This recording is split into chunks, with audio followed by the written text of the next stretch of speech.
ากสูงถึง10 ล้านไร่กว่า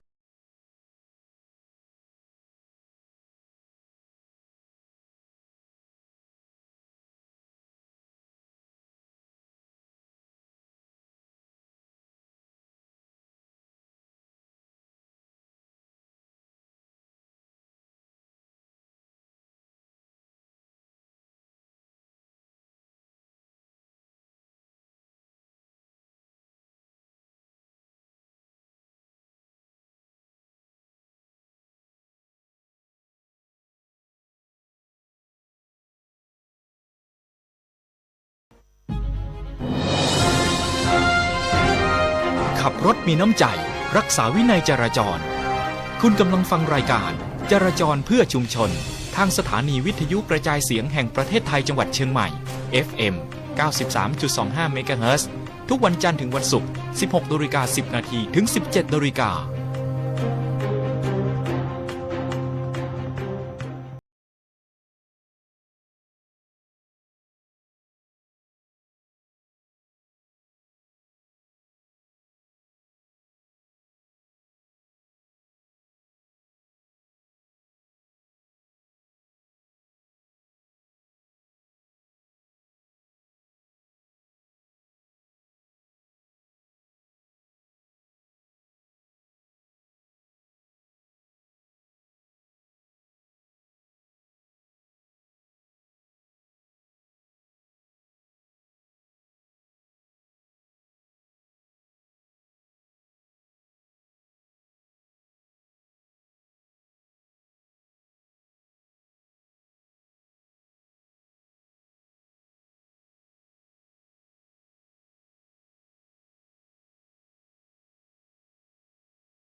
ผู้ฟังทุกท่านนะคะเข้าสู่ในช่วงเวลาของรายการวิทยุจราจรเพื่อชุมชนโดยตำรวจภูธรภาค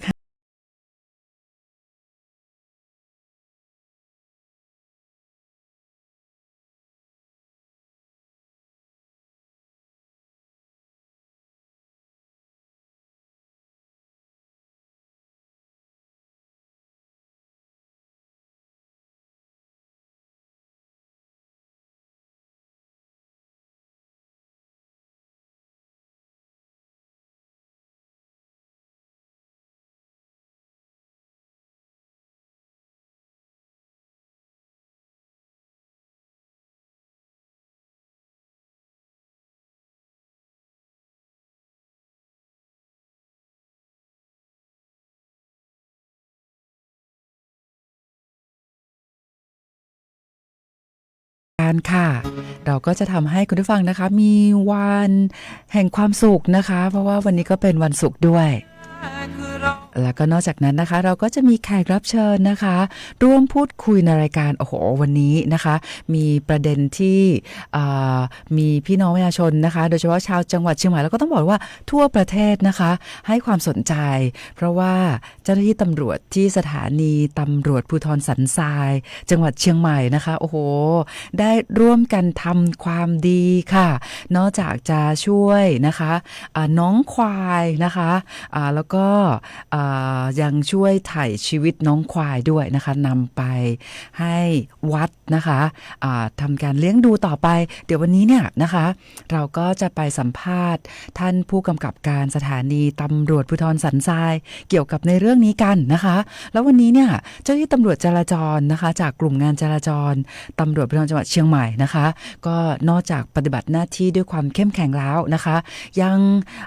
ร่วมด้วยช่วยกันนะคะทำความสะอาดถนนนะคะเดี๋ยววันนี้เราก็มีเรื่องราวดีๆหลายๆเรื่องเลยรวมไปถึงในเรื่องของการเตือนภัยจากสถานีตำรวจภูธรภูพิงค์ราชนิเวศนะคะเกี่ยวกับในเรื่องของภัยออนไลน์ด้วยแล้วก็ยังมีกิจกรรมให้คุณผู้ฟังได้ร่วมสนุกนะคะเราก็จะมีของรางวัลส่งตรงถึงบ้านให้กับคุณผู้ฟังด้วยนะคะและนอกจากนั้นนะคะเราก็ยังคงมีบทเพลงเพราะๆมาฝากคุณผู้ฟังนะคะดังนั้นก็เริ่มต้นแห่งความสุขอันแรกเลยกับเพลงเพราะๆนะคะแต่ว่าวันนี้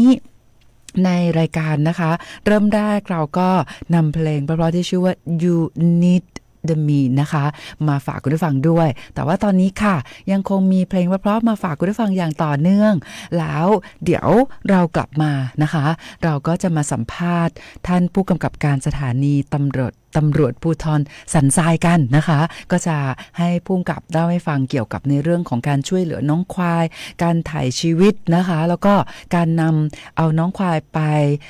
ที่วัดนะคะให้วัดได้ช่วยเลี้ยงดูด้วยนะคะแต่ว่าตอนนี้ค่ะหลายท่านอยากฟังเพลงเพราะๆเนาะมาต่อกันด้วยเพลงเพราะๆกันต่อดีกว่าค่ะ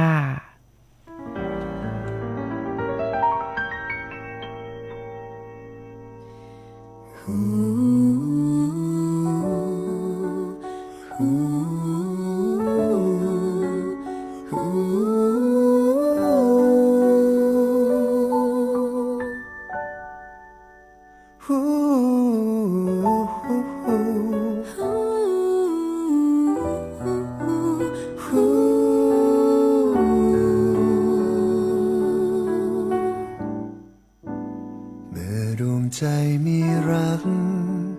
ดังเจ้านกโผบินไปไกลแสนไกล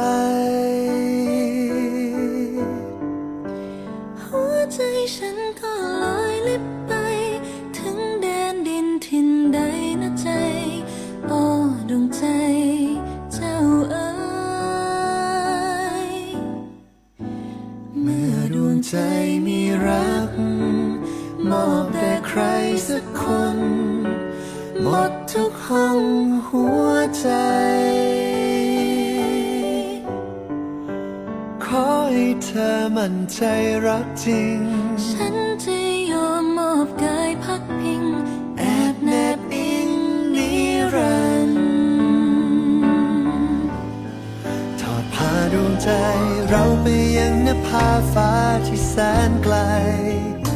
ที่ไม่มีใครเคยก้าวล้ำข้ามผ่านพ้นไปเก็บดวงดาวที่ลอยเกลื่อนฟ้าจะมาเรียงร้อยเป็นมาลัยคล้องใจและเรามีเพียงงานวิวาห์เดียวได้ภายใต้แสงจันทร์สุขสกาวดวงดาวพราวนับหมื่นร้อยพันรวมกันเป็นพยานแห่งรักที่ไม่มีพิธีใดจะสำคัญ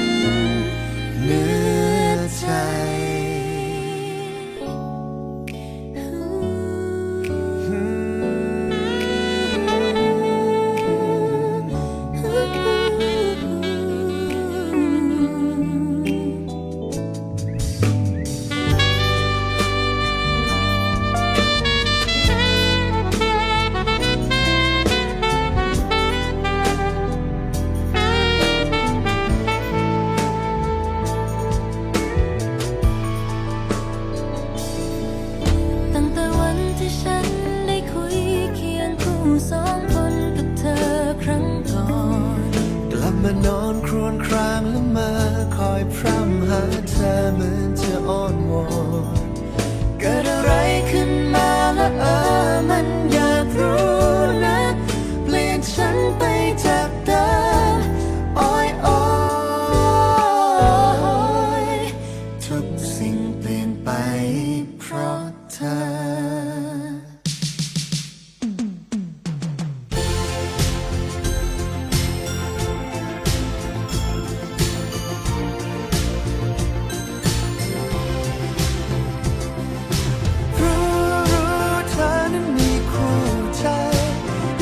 ไม่ลืมเธอเพราะด้วยเหตุใดใจฉันยังพร่ำเพ้อเฝ้าละมาไม่ลืมและวันคืนเดือนผ่านใจฉันยังรำพึงถึงเธอสิ่งที่เคยสัมผัสยังจำยึดมั่นตราตรึงยังฝังอยู่กลางใจรู้เราต้องห้ามใจหยุดใจรักเธอหยุดใจรักเธอสุดเจ็บใจเราต้องแพ้พ่ายปล่อยใจรักเธอ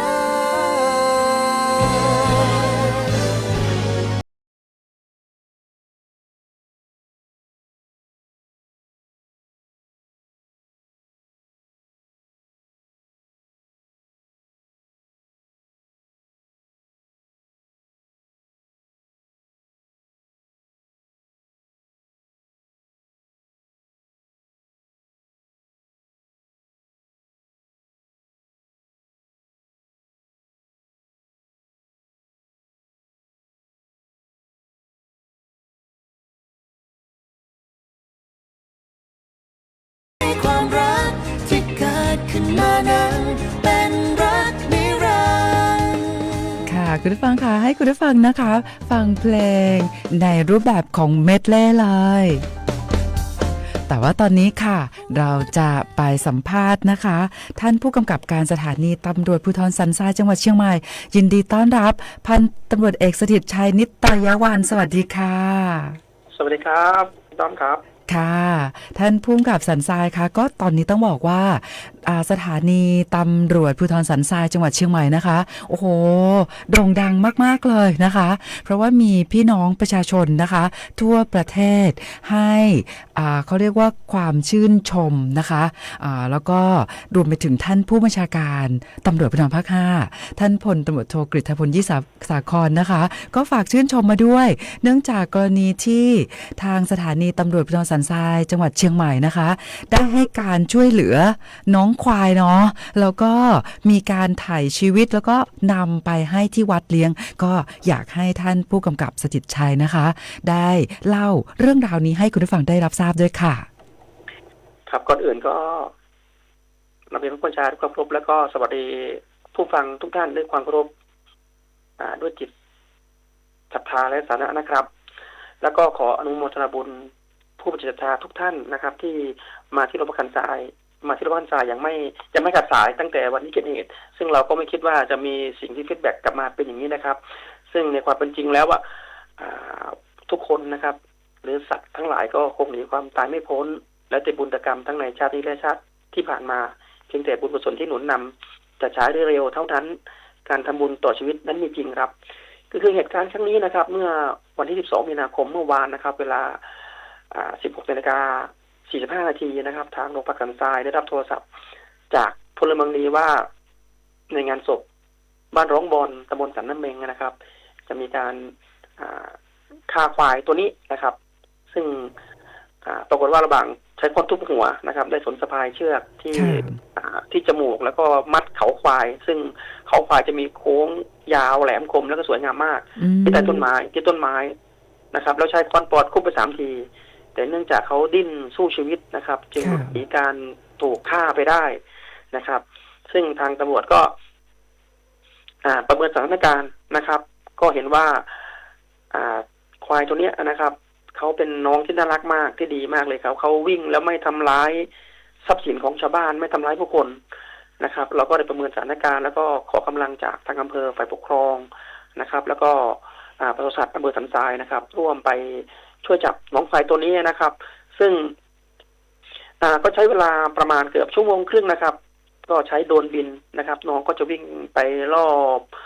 บ้านหนองบอนนะครับบ้านหนองบอนแล้วก็ไปทุ่งนาห่างไกลผู้คนและหลบไปในหนองน้ำนะครับ ซึ่งตอนนั้นก็ปศุสัตว์ก็ยิงยาสลบ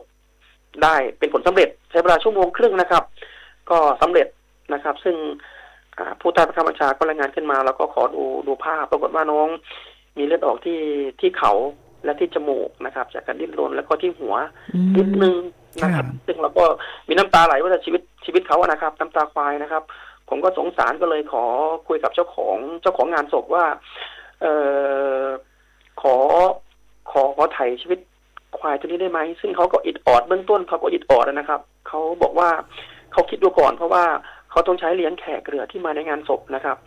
ผมก็พูดโน้มน้าวว่าหากวิญญาณผู้ตายรับรู้ว่าเรานะครับทำบุญกุศลครั้งนี้วิญญาณเขาคงผู้ตายคงไปสู่ภพภูมิที่ดี และอนุโมทนาบุญด้วยนะครับ ซึ่งเจ้าของเขาก็ใช้เวลา5 นาทีโทรกลับมาว่าอนุญาตให้ผมถ่ายชีวิตโคกระบือควายตัวนี้ไปนะครับน้องควายตัวนี้ไปซึ่งผมก็ถามเขาว่าเขาไปซื้อมาจากที่ไหนซึ่งเขาตอบว่าไปซื้อมาจากไม้แตงนะครับเมื่อวันก่อนในราคา 35,000 บาทนะครับ ซึ่งก็เป็นรายจำนวนมากแต่เขาก็บอกว่าเห็นบุญกุศลในครั้งนี้ด้วยขอร่วมทำบุญกับโรงพักด้วย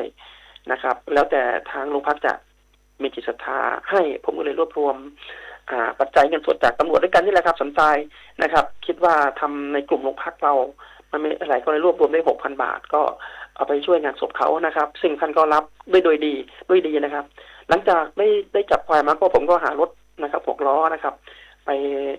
ใส่ควายตัวนี้มาน้องควายตัวนี้มาเอามาไว้ที่โรงพักก่อนที่จะไว้โรงพักนี้ได้ประสานไปที่เจ้าวาดวัดพระนอนขอนตาลนะครับที่แม่ริมว่าพอจะมีคอกที่จะรับเลี้ยงสัตว์ที่ถ่ายชีวิตไหมซึ่งทางสาธารณสุขทางปศุสัตว์ของอำเภอสันทรายบอกว่าน้องได้รับบาดเจ็บแต่ชีวิตไม่น่าเป็นห่วงนะครับก็เลยยืนยันท่านก็บอกว่าท่านติดกิจนิมนต์อยู่นะครับผมก็เลยเอาควายตัวนี้นะครับน้องควายที่มาพักไว้ที่โรงพักประมาณเกือบ30 นาทีท่านเสร็จกิจนิมนต์ท่านโทรกลับมาว่าท่านเสร็จภารกิจแล้วท่านก็ให้บอกว่าให้นำควายตัวนี้ไปที่วัดตอนเย็นนี้เลยนะครับผมก็ให้ผู้ใต้บังคับบัญชาเอาควายไปที่วัดถึงวัดประมาณเกือบ20:10 นาทีนะครับท่านก็ให้ทีมงานปศุสัตว์ดูแลเบื้องต้นนะครับแล้วก็ผมก็นำเรียนท่านว่าเดี๋ยววันอังคารนี้จะมาร่วมมอบพิธีควายตัวนี้ทางศาสนาให้ท่านดูแลแล้วก็จะดูแลอุปถัมภ์ควายตัวนี้ต่อไปนะครับซึ่งระหว่างนี้ท่านก็รับแต่โดยดีนะครับก็เป็นสิ่งที่ดีมากเลยนะครับต่อมาเมื่อเช้านี้นะครับวันนี้เมื่อเช้านี้ผมก็ไปที่วัดนะครับท่านก็บอกว่าตอนนี้น้องเขาเป็นดาราแล้วนะครับเป็นดารามีคนไปเยี่ยมชมจำนวนมากมีคนมาให้กำลังใจแล้วก็บริจาคโดยตรงที่วัดซึ่งวัดเองท่านก็มีควายที่ถูกไถ่มาจากลักษณะเช่นนี้อีกหลายตัวเช่นกันนะครับซึ่งผมก็ขออนุโมทนาบุญจากผู้มีจิตศรัทธานะครับทุกท่านนะครับสำหรับใครที่จะไปร่วมงานกับผมนะครับวันอังคารนะครับที่17นะครับมีนาคมเวลา 09:30 น.ผมจะไปทำพิธีมอบให้วัดอย่างเป็นทางการและอุปถัมภ์ควายตัวนี้ตามจิตศรัทธากำลังนะครับก็มอบทุกคนเป็นกำลังใจให้นะครับและขอบคุณทุกท่านอนุโมทนาบุญจากผู้มีจิตศรัทธานะครับให้เจ้าบุญรอดเชื่อเขาเจ้าบุญรอดตัวนี้ได้มีชีวิตที่แข็งแรงและปลอดภัยจนถึงเวลานี้ครับโอ้โหนะคะเป็นเรื่องราวที่น่าประทับใจมากๆจริงๆเลยนะคะท่านผู้กำกับการสถานีตำรวจภูธรสันทรายจังหวัดเชียงใหม่นะคะพันตำรวจเอกสถิตชัยนิตยวันนะคะท่านก็ได้ร่วมทำบุญยิ่งใหญ่นะคะแล้วก็ตั้งชื่อว่าน้องบุญรอดเหรอคะใช่ครับน้องก็ชื่อบุญรอดครับชื่อบุญรอดเนาะค่ะแล้ววันอังคารที่17 มีนาคมเวลา 9:30 นาทีก็ถ้าหากว่ามีพี่น้องประชาชนสนใจจะไปร่วมทำบุญด้วยก็เชิญที่วัดพระนอนขอนตาลเลยใช่ไหมคะถูกต้องครับผมค่ะก็จะมีพิธีอะไรบ้างนะคะในวันอังคารนี้ค่ะแต่มอบพิธีศาสนามอบควายตัวนี้น้องควายตัวนี้ให้ท่านเจ้าวาดไว้ไปดูแลซึ่งเราก็จะดูแล ค่าเลี้ยงดูการถ่ายชีวิตมันก็เป็นส่วนหนึ่งที่ยากแล้วแต่การที่จะดูแลน้องต่อไปเป็นสิ่งที่ยากกว่าครับค่ะแต่ว่าเบื้องต้นที่ทางท่านผู้กำกับ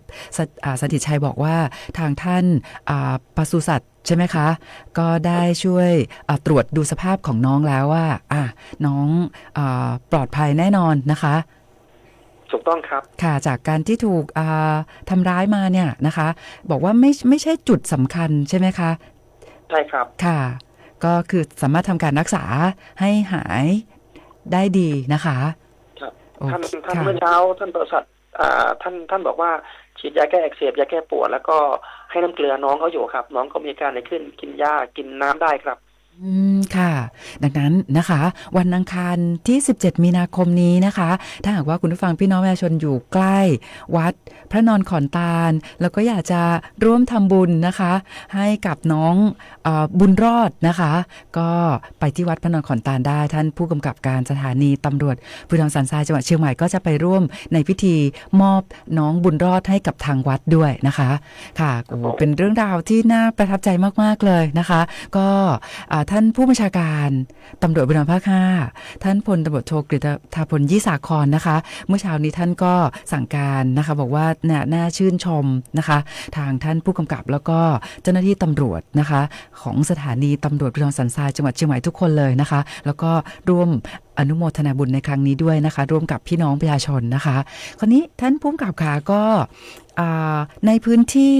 สถานีตำรวจภูธรสันทรายจังหวัดเชียงใหม่นะคะในเรื่องของมาตรการการดูแลความปลอดภัยการใช้รถใช้ถนนนะคะมีเส้นทางไหนที่อยากให้คุณผู้ฟังพี่น้องประชาชนที่ใช้เส้นทางในพื้นที่ของอำเภอสันทรายได้ใช้ความระมัดระวังแล้วก็ทางสถานีตำรวจภูธรสันทรายจังหวัดเชียงใหม่มีมาตรการในการรณรงค์การขับขี่ที่ปลอดภัยอย่างไรบ้างค่ะครับก่อนอื่นก็ต้องนำเรียนว่าเส้นการจราจรที่จะมีปัญหาและจุดที่ทางโรงพักได้ให้ความเข้มงวดนะครับกวดขันวินัยจราจรตลอดเวลาคือเส้นแยกแม่กวงนะครับแยกสังขยอแยกแม่กวงนะครับแยกแม่ขาวขึ้นไปทางโดยสะเก็ดนะครับซึ่งตอนเช้าเนี่ยจะเป็นห่วงเรื่องขาเข้าเมืองนะครับเพราะว่ารถกีดขวางการจราจรแล้วมีการเบียดเลนแทรกเลนนะครับมีการจอดขวางถนนซึ่งก็ประชาสัมพันธ์นะครับก็ให้ประชาชนอย่าได้จอดช่วงเวลาคับขันนะครับส่วนตอนเย็นนะครับก็ตั้งแต่16:30 นาทีนะครับไปต้นไปนะครับห้ามจอดฝั่งขาออกตรงตลาดนะครับกับสามแยกซึ่งมันจะให้รถติดขัดก็ฝากผู้ใช้ถนนไปจอดในตลาดที่จัดเตรียมไว้ให้นะครับเพราะว่าเป็นช่วงเร่งด่วนนะครับการจอดคับข้างนะครับก็ฝากประชาชนระมัดระวังนะครับในการใช้ถนนแล้วก็มีน้ำใจต่อเพื่อนร่วมทางนะครับผมค่ะก็เป็นในเรื่องของพื้นที่รับผิดชอบนะคะในด้านการจราจรซึ่งอยู่ในความรับผิดชอบของสถานีตำรวจภูธรสันทรายจังหวัดเชียงใหม่ด้วยท่านผู้กำกับคะก็ในพื้นที่อำเภอสันทรายเนี่ยเรามีสถานีตำรวจ2แห่งเนาะมีทั้งหมด3แห่งครับมี3แห่งค่ะใช่ครับมีสันทราย7ตำบลรับผิดชอบ7ตำบลนะครับแล้วก็มีโรงพักแม่โจ้มี3ตำบลแล้วก็แม่แฝก2ตำบลครับค่ะแต่ว่าเราก็มีการแบ่งพื้นที่รับผิดชอบกันอย่างชัดเจนนะคะแล้วก็ในพื้นที่รับผิดชอบของสถานีตำรวจภูธรสันทรายจังหวัดเชียงใหม่เองก็มีการประสานงานร่วมกับทั้งอีก2สถานีตำรวจในการดูแลรักษาความปลอดภัยให้กับพี่น้องประชาชนแล้วก็การอำนวยความสะดวกด้านการจราจรนะคะมีการประสานงานกันอย่างใกล้ชิดเนาะเพราะว่ายังไงก็คืออยู่ในพื้นที่อำเภอสันทรายเหมือนกันแต่ว่าเราแบ่งออกเป็น3สถานีตำรวจนะคะครับผมค่ะในช่วงท้ายนี้ท่านผู้กำกับสถิตชัยมีอะไรอยากจะฝากคุณผู้ฟังที่รับฟังรายการเราอยู่เชิญได้เลยค่ะครับก็ก่อนอื่นก็ต้องขอบคุณและขออนุโมทนาบุญจากผู้ศรัทธานะครับที่ไปร่วมให้กำลังใจแล้วก็ร่วมบริจาคกำลังทรัพย์ที่เราไม่เดือดร้อนให้กับเจ้าบุญรอดนะครับผมขออนุโมทนาส่วนนี้ให้ท่านและครอบครัวแล้วก็ญาติมิตรมีความสุขตลอดไปนะครับขอบคุณครับค่ะวันนี้นะคะก็ต้องขอบพระคุณนะคะพันตำรวจเอกสถิตชัยนิตยวรรณค่ะผู้กำกับการสถานีตำรวจภูธรสันทรายจังหวัดเชียงใหม่นะคะค่ะขอบคุณท่านผู้กำกับมากๆค่ะ วัสดีครับ สวัสดีค่ะค่ะคุณผู้ฟังคะพอได้ฟังเรื่องราวนี้แล้วก็น่าชื่นชมเนาะนะคะน่าประทับใจนะคะเจ้าหน้าที่ตำรวจนะคะพอได้รับแจ้งก็ออกไปให้ความช่วยเหลือพี่น้องประชาชนนะคะแต่ปรากฏว่าพอไปเจอน้องบุญรอดเนี่ยนะคะเขาได้รับบาดเจ็บแล้วเขาก็มีน้ำตาด้วยผู้กำกับบอกว่าเขาก็มีน้ำตาด้วยนะก็เจ้าหน้าที่ตำรวจก็เกิดความสงสารเนาะนะคะก็ได้มีการขอถ่ายชีวิตน้องบุญรอดนะคะแล้วก็ตอนนี้น้องก็อยู่ที่วัดพระนอนขอนตาลโดยวันอังคารที่17มีนาคมเวลา 9:30 นาทีก็จะมีพิธีนะคะส่งมอบน้องให้กับทางวัดดังนั้นคุณผู้ฟังพี่น้องประชาชนที่อยู่ใกล้เคียงนะคะอยากจะไปร่วมทำบุญก็เรียนเชิญได้เลยนะคะเอาละค่ะคุณผู้ฟังคะก็วันนี้นะคะเราก็ยังคงมีเรื่องราวดีๆอีกหลายๆเรื่องเลยเดี๋ยวก็จะมีทางท่านรองผู้กำกับการนะคะ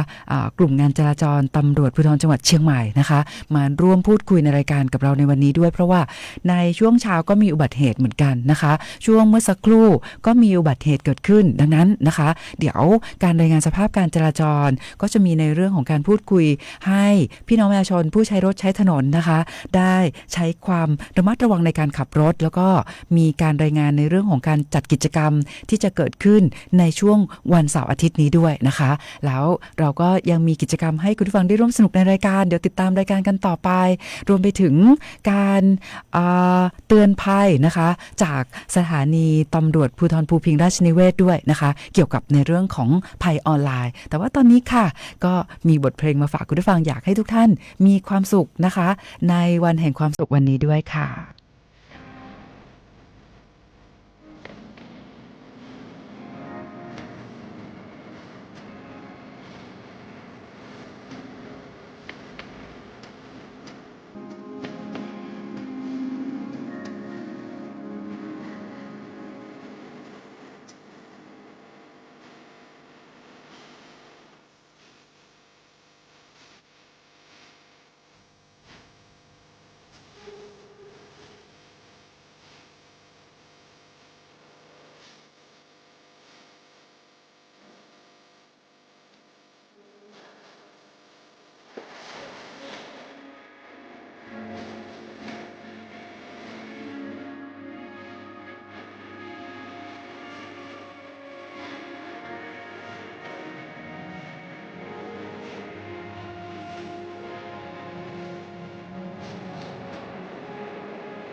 คุณผู้ฟังค่ะก็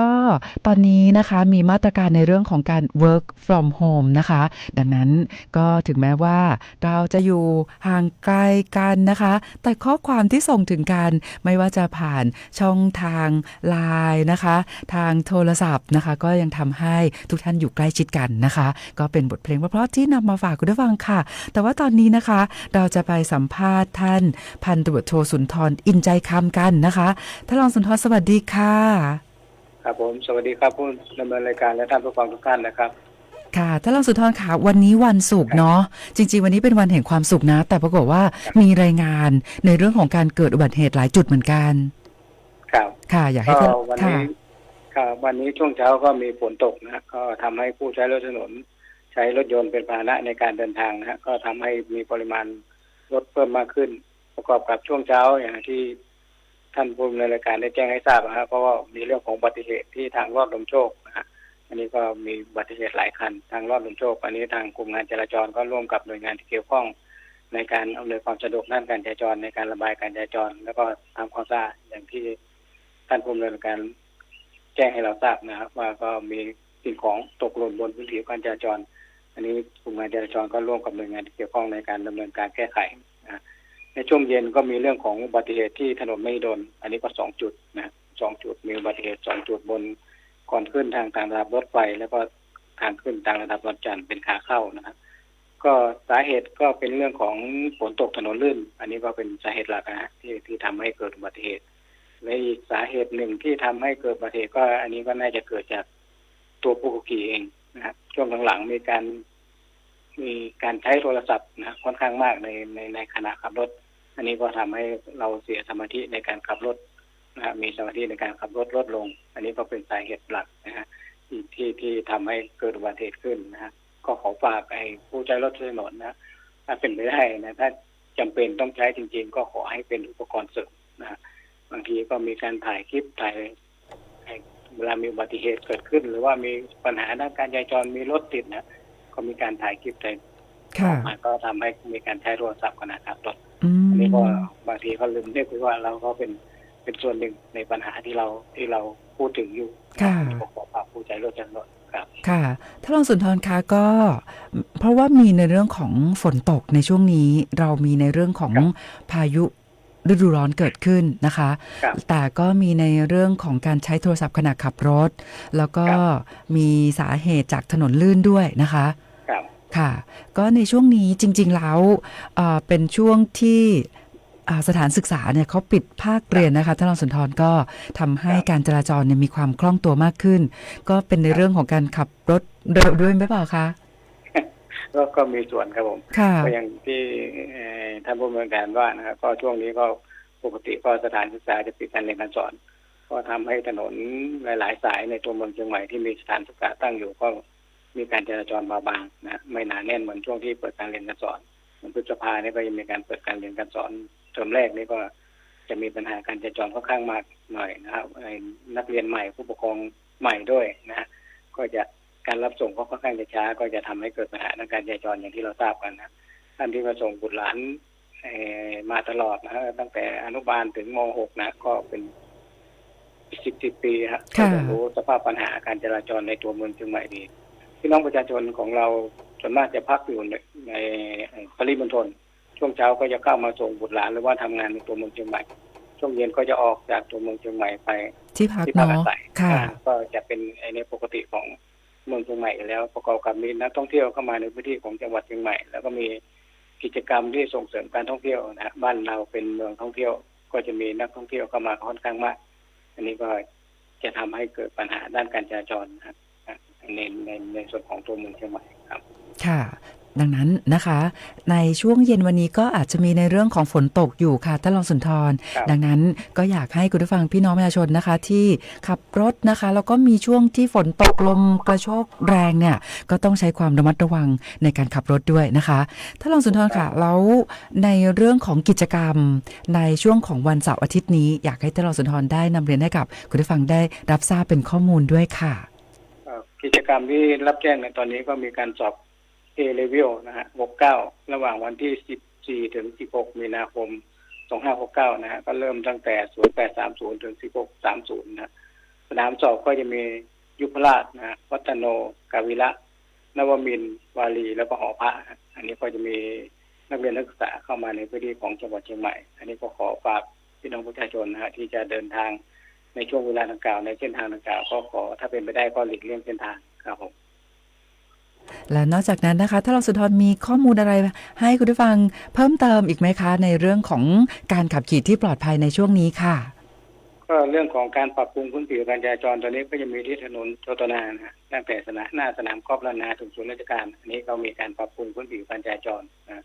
แล้วก็ถนนอีกเส้นหนึ่งก็ถนนเชียงใหม่พร้าวนะตั้งแต่แยกพระห้ามถึงลมโชคอันนี้ก็มีการปรับปรุงพื้นผิวการจราจร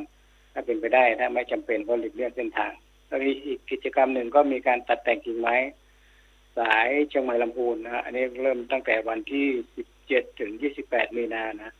ช่วงตั้งแต่ช่วงการไฟฟ้าเชียงใหม่แห่งที่1ถึงแยกหนองหอยนะ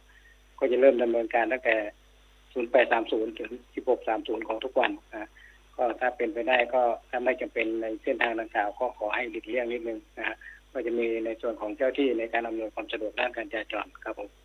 ค่ะแต่อย่างไรก็ตามนะคะในช่วงของวันหยุดเสาร์อาทิตย์ต้องบอกว่าทางเจ้าหน้าที่ตำรวจนะคะโดยเฉพาะกลุ่มงานจราจรตำรวจภูธรจังหวัดเชียงใหม่ไม่ได้หยุดนะคะถ้าหากว่าคุณผู้ฟังพี่น้องประชาชนมีข้อมูลนะคะอยากจะสอบถามมีกิจกรรมอะไรเพิ่มเติมก็ติดตามผ่านเพจของตำรวจจราจรเชียงใหม่ TFCM ได้ด้วยหรือจะโทรศัพท์เข้ามาที่ศูนย์วิทยุก็ได้เนาะถ้าเราสุนทรเนาะก็05323555ครับก็จะมีเจ้าที่ศูนย์วิทยุประจำอยู่ตลอด24ชั่วโมงครับก็คอยให้ข้อมูลกับพี่น้องประชาชนหรือว่าแจ้งข้อมูลกับพี่น้องประชาชนนะฮะก็สามารถโทรเข้ามาได้ครับค่ะวันนี้นะคะต้องขอบคุณมากๆเลยพันตำรวจโทสุนทรอินใจคำท่านรองผู้กำกับการกลุ่มงานจราจรตำรวจภูธรจังหวัดเชียงใหม่ขอบคุณมากๆค่ะครับผมขอบคุณครับค่ะสวัสดีค่ะเอาละค่ะคุณผู้ฟังค่ะก็ได้รับข้อมูลนะคะที่เป็นประโยชน์ให้คุณผู้ฟังพี่น้องประชาชนได้ใช้การวางแผนในการเดินทางในช่วงของวันเสาร์อาทิตย์นี้ด้วยนะคะคุณผู้ฟังค่ะตอนนี้นะคะเราก็เป็นวันศุกร์เนาะวันแห่งความสุขก็อยากจะแจกของรางวัลให้กับคุณผู้ฟังนะคะซึ่งวันนี้ของรางวัลที่จะเตรียมแจกให้กับคุณผู้ฟังนะคะยังคงเป็นน้ำผึ้งแท้ยี่ห้อ Golden Bee นะคะซึ่งได้รับการสนับสนุนจากร้าน Golden Bee ที่ตั้งอยู่ด้านหลังอนุสาวรีย์3กษัตริย์นะคะดังนั้นคุณผู้ฟังที่อยากได้น้ำผึ้งแท้นะคะก็วันนี้นะคะจะเปิดสายให้กับคุณผู้ฟังหลังไมค์นะคะตั้งแต่เวลานี้จนถึงเวลา 17:00 นแต่ว่ามีเงื่อนไขขอเป็นคุณผู้ฟังที่ยังไม่เคยได้รับของรางวัลจากทางรายการมาก่อนนะคะท่านสามารถโทรศัพท์เข้ามาที่053-276-793ได้จนถึงเวลา 17:00 นนะคะแล้วก็ทางรายการวิทยุจราจรเพื่อชุมชนโดยตำรวจภูธรภาค5นะคะก็ต้อง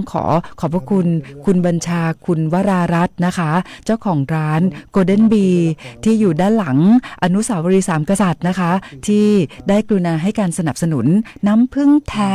ให้กับคุณผู้ฟังนะคะที่ร่วมกิจกรรมในรายการซึ่งวันนี้นะคะเราเปิดสาย 053-276-793 นะคะตั้งแต่เวลานี้จนถึงเวลา 17:00 นนะคะท่านไหนที่ยังไม่เคยได้รับของรางวัลจากทางรายการมาก่อนสามารถโทรศัพท์เข้ามาได้อย่างต่อเนื่องจนถึงเวลา 17:00 นค่ะแต่ว่าตอนนี้นะคะเราก็จะไปทักทายคุณผู้ฟังที่ให้เกียรติทักทายเราเข้ามาผ่านเพจสวท.เชียงใหม่ PRD นะคะท่านแรกเลยคุณพัชราพรนะคะคุณพัชราพรบอกว่าที่หางดงอากาศดีนะคะต้อนรับคุณวารินด้วยคุณสุทัศน์ก็บอกว่าที่สันปะตองก็อากาศดีค่ะคุณสิริพรก็ได้ขอให้ทุกท่านมีความสุขนะคะคุณสุรินบอกว่าที่นครศรีธรรมราชวันนี้เนี่ยลมแรงนะคะก็ต้องเป็นกำลังใจให้กับชาวนครศรีธรรมราชด้วยแต่ต้องบอกว่าที่เชียงใหม่ก็มีในเรื่องของพายุฤดูร้อนเหมือนกันนะคะต้อนรับคุณศักดิ์นรินทร์คุณสิริพันธ์บอกว่าที่ดอยสะเก็ดเนี่ยอากาศดีแต่ว่าตอนเช้าเนี่ยฝนตกนะคะคุณสิรินันท์จากแม่ทาค่ะคุณโสพลบอกว่าอากาศเย็นสบายเพลงเพราะนะคะขอบคุณค่ะต้อนรับคุณเจ้าสมุทรด้วยคุณพี่ดวงรัตน์คุณสุชามาศนะคะคุณสุชาติบอกว่าตำรวจสันทรายเยี่ยมขอบคุณมากเลยค่ะคุณสุทัศน์บอกว่าอนุ นุโมทนาบุญด้วยนะคะ แล้วก็คุณประนอมก็บอกว่าขออนุโมทนาบุญด้วยค่ะขอบคุณทุกท่านเลยนะคะ ก็เป็นเรื่องราวดีๆนะคะของเจ้าหน้าที่ตำรวจสถานีตำรวจภูธรสันทรายจังหวัดเชียงใหม่นะคะให้ความช่วยเหลือพี่น้องประชาชนแล้วก็ช่วยน้องบุญรอดน้องควายนะคะซึ่งได้ช่วยกันถ่ายชีวิตน้องบุญรอดตอนนี้น้องบุญรอดก็ไปอยู่ที่วัดพระนอนขอนตาลแล้วนะคะค่ะก็เป็นเรื่องราวดีๆที่สร้างความประทับใจให้กับพี่น้องประชาชนทั่วประเทศก็ว่าได้นะคะคุณผู้ฟังค่ะก็มาพูดคุยเกี่ยวกับในเรื่องสภาพอากาศกันนิดนึงนะคะซึ่งตอนนี้เนี่ยศูนย์อุตุนิยมวิทยา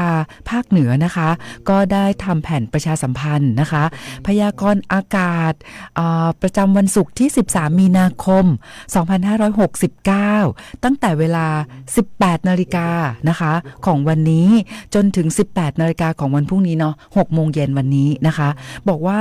เนี่ยที่ภาคเหนือตอนบนนะคะซึ่งก็เป็นพื้นที่รับผิดชอบของตำรวจภูธรภาค5นะคะวันนี้จะมีฝนฟ้าคะนอง40%ของพื้นที่ค่ะกับมีลมกระโชกแรงบางแห่งส่วนมากที่บริเวณจังหวัดแม่ฮ่องสอนเชียงใหม่เชียงรายลำพูนลำปางพะเยาแพร่และน่านนะคะดังนั้นก็ย้ำเตือนให้คุณผู้ฟังพี่น้องประชาชนระวังอันตรายจากพายุฤดูร้อนนะคะซึ่งเวลาที่เรามีสถานการณ์ในเรื่องของพายุฤดูร้อนแล้วก็ลมกระโชกแรงนะคะก็จะต้องหลีกเลี่ยงการอยู่ในที่โล่งแจ้งนะคะหรือว่าใต้ต้นไม้ใหญ่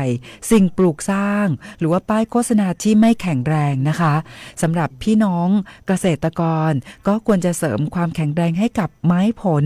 แล้วก็เตรียมการป้องกันความเสียหายที่อาจจะเกิดขึ้นกับผลผลิตทางการเกษตรนะคะดังนั้นช่วงนี้ก็ในพื้นที่รับผิดชอบของตำรวจภูธรภาค5นะคะเรามีในเรื่องของพายุฝนฟ้าคะนอง40%ของพื้นที่นะคะดังนั้นก็อยากให้คุณผู้ฟังพี่น้องประชาชนนะคะที่กำลังขับรถแล้วก็มีฝนตกมีในเรื่องของลมกระโชกแรงนะคะใช้ความระมัดระวังในการขับรถด้วยนะคะ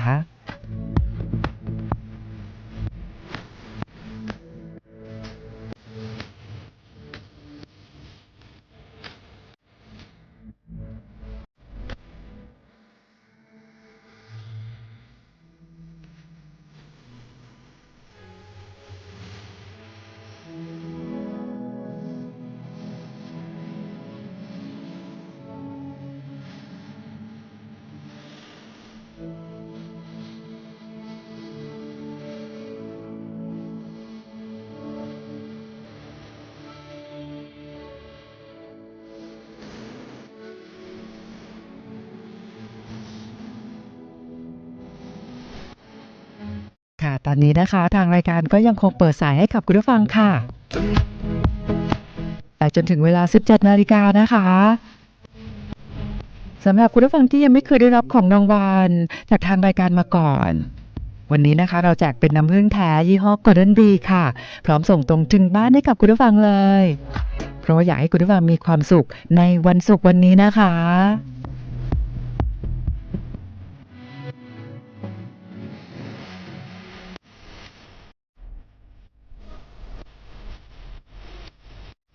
ค่ะตอนนี้นะคะสายว่างนะคะมีสายเข้ามาแล้ว053-276-793ค่ะเปิดสายให้คุณผู้ฟังอย่างต่อเนื่องจนถึงเวลา 17 นาฬิกาเลยนะคะแต่ว่าตอนนี้ค่ะคุณผู้ฟังค่ะเราก็มีข้อมูลในเรื่องของการเตือนภัยออนไลน์มาฝากคุณผู้ฟังด้วยนะคะซึ่งก็เป็นข้อมูลจากสถานีตำรวจภูธรภูพิงค์ราชนิเวศนะคะท่านผู้กำกับซิโนไทยก็ฝากมาแจ้งเตือนให้กับคุณผู้ฟังพี่น้องประชาชนนะคะเพราะว่าตอนนี้เนี่ยนะคะมีกลโกงนะคะที่ชื่อว่าหลอกให้รักนะคะแล้วก็ชวนทำภารกิจสต็อกสินค้าค่ะซึ่ง ในเรื่องนี้นะคะต้องบอกว่ามิจฉาชีพเนี่ยนะคะจะเริ่มต้นด้วยการทักมาหาเหยื่อนะคะอาจจะผ่านอย่างเช่น TikTok อย่างเงี้ยนะคะแล้วก็ขอแอดไลน์นะคะแอดไลน์สร้างความไว้ใจแล้วก็พูดคุยนะคะคำพูดหวานๆเชิงชู้สาวแล้วก็พัฒนาความสัมพันธ์นะคะจนสนิทสนมนะคะแล้วก็มีการสอบถามเรื่องส่วนตัวการทำงานแล้วก็รายได้นะคะหลังจากนั้นก็จะชักชวนให้เหยื่อเนี่ยนะคะไปทำงานนะคะแล้วก็ซึ่งบอกว่าเนี่ยเป็นงานง่ายๆเลยสต็อกสินค้านะคะเป็นระบบหลังบ้านของ TikTok โอ้โหนะคะพอเราก็หลงรักแล้วเนาะเริ่มสนิทสนมนะคะแล้วเขามาชวนทำงานนะคะง่ายๆแล้วก็บอกว่าค่าตอบแทนสูงนะคะการันตีนะคะบอกว่ามีรายได้ดีจริงๆนะคะก็มีการสร้างความเชื่อใจมีการโอนเงินให้จริงๆนะคะแล้วก็พอเหยื่อตายใจละตอนนี้ก็จะเริ่มหลอกให้ทำภารกิจนะคะให้โอนเงินมากขึ้นแต่ถอนเงินไม่ได้ละนะคะอันนี้ก็จะเป็นกลโกงที่แก๊งมิจฉาชีพนะคะมีการหลอกลวงพี่น้องประชาชนในช่วงนี้เป็นการกลโกงที่เรียกว่าหลอกให้รักแล้วก็ชวนทำภารกิจสต็อกสินค้าสุดท้ายก็หลอกให้เราโอนเงินเป็นจำนวนมากขึ้นแล้วก็ถอนออกไม่ได้นะคะนอกจากนั้นยังมีกลโกงอีกหนึ่งประเภทนะคะก็คือการหลอกขายบัตรคอนเสิร์ตผ่านX นะคะหรือว่า Twitter เดิมหรือว่าผ่านช่องทาง LINE นะคะดังนั้นในเรื่องนี้ก็ต้องบอกว่าเนี่ยเวลาที่เราจะไปซื้อขายสินค้านะคะทางออนไลน์ก็จะต้องมีการตรวจสอบให้ดีก่อนนะคะอย่าเพิ่งหลงเชื่อเพราะว่าตอนนี้เนี่ยมิจฉาชีพนะคะก็มักจะสร้างความน่าเชื่อถืออย่างเช่นในเรื่องของบัตรคอนเสิร์ตเนาะนะคะก็อาจจะมีการอัพราคาสูงเป็น2เท่านะคะก็ให้เห็นว่าโอ้โหเนี่ยจะต้องเป็นของจริงแน่ๆเลยมิฉะนั้นแล้วเนี่ยราคาคงจะไม่สูงนะคะก็เลยทำให้มีพี่น้องประชาชนเนี่ยซึ่งอยากจะได้บัตรคอนเสิร์ตเนาะนะคะอยากเป็นเจ้าของบัตรคอนเสิร์ตก็เลยไป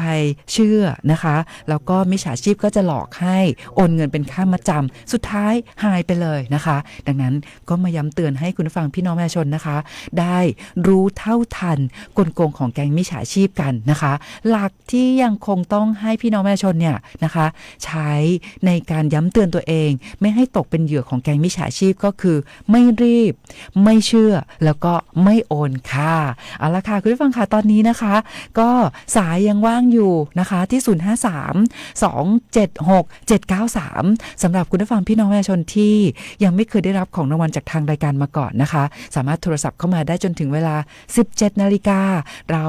จะส่งมอบน้ำผึ้งแท้ยี่ห้อ Golden Bee ไปให้คุณผู้ฟังถึงบ้านเลยนะคะแล้ววันนี้นะคะหมดเวลาของรายการแล้วด้วยนะคะต้องขอบคุณสำหรับการติดตามรับฟังนะคะแล้วเราจะกลับมาพบกับคุณผู้ฟังไว้ในวันจันทร์นะคะอยากให้ทุกท่านเดินทางด้วยความปลอดภัยดูแลรักษาสุขภาพนะคะขอบคุณและสวัสดีค่ะ